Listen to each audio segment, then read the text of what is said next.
talk about like it's been a real steep learning curve for myself about the blue-green algae, cyanobacteria, and all that other jazz.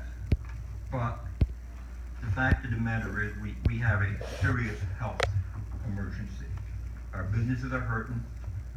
Well, and I'm concerned about that, you know. It's not just the restaurants, it's the small businesses. We have 4 or 5 local delis. They're the ones that really get hurt. Because when people come into town and come to the lake, they don't always go to dinner. They'll stop and grab a sandwich, a bag of chips, and a soda, and that's simply not happening. And the people that do come into town are there to enjoy the lake and the water activities, and that's not allowed. So that being said, it's a pretty good strain, and the Burr Pacon is the entire west shore of Lake Pacon, so we're really affected. We've had meetings with the DEP, both public and not public. I'm not real happy. The DEP, make no mistake, does a wonderful job at what they do, to the extent that they do it. So their sampling protocol is excellent. They can tell us that it's over the 22,000 milliliters per liter, whatever it is for the bacteria count, and then they say don't go in the water. Period. That doesn't work for me. It doesn't work for our town. It doesn't work for the lake. My expectation is that after they say don't go in the water, they should say something like, well, here's what we're going to do about it. Not just wait till it gets over with. So that being said, I've worked with the Lake Foundation and Marty Kane, who is here. Thank you, Marty.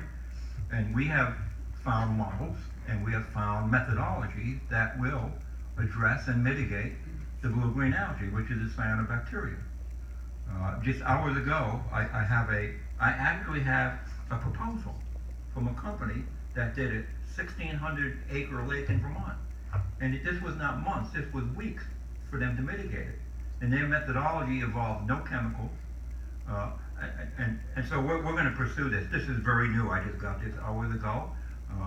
As I pulled up, I was on the phone with the governor's office. I mean, it's been, and my plea to the DEP and to the governor's office, I asked them to share this with the director. For crying out loud, folks, let's look at something that has a chance of working, that we have a model. I called 2 people at Lake Harvey, and they love it. The lake is clean, and they're enjoying it. And it was worse than our lake. So there's a lot of frustration. Now we have Greenwood Lake. And part of what I'm finding, I don't want to bore everybody, but part of what we found was that in the past 5 or 6 years, the oxygen level, the dissolved oxygen level in our lake has been dropping to dangerous levels, depending on what depth you go. Well, guess what that does? It encourages the bad guy bacteria, and it really hurts the good bacteria like zooplankton, which prevent blue-green algae. And so this company, it not only treated, it's an aeration technology, but they also bring back into balance the diversity of the biology of the lake.